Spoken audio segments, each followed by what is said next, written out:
Kamusta mga boss? Nagkatamara na naman, alam nyo na kung anong mangyayari. Tara na, let's go!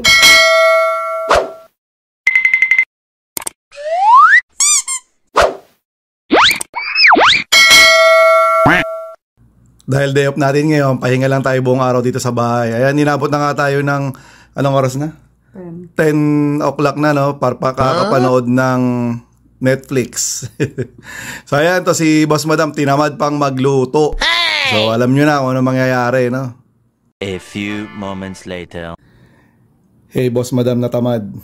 Tamad magluto. Ayan. So dahil tinamad na naman siya, ayan. Ayan na naman. Ang pinagbabawal na pagkain. Oh, no! Pinagbabawal na technique. So ito lang binili namin, yung mumurahin lang. Wala na tayong budget eh. Tapos ano pa? Kutkutin. Kasi manonood kami ng hanggang mga 2 o'clock. Tapos ayan. Para masarap yung inumin natin, no? Ayoko na ng soft drinks eh. So ayun mga boss, kain na. Masarap.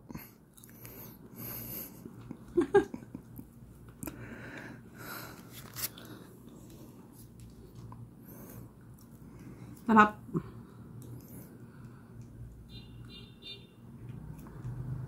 A few moments later.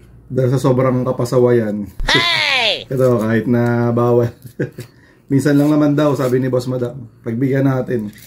So kahit tayo ng ice cream. Kahit pa minsan-minsan. No! Sumo? Sa akin to lahat. Hindi, akin yun.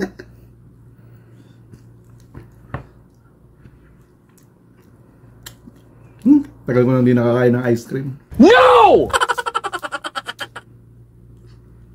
Sarap. Akin to Bye!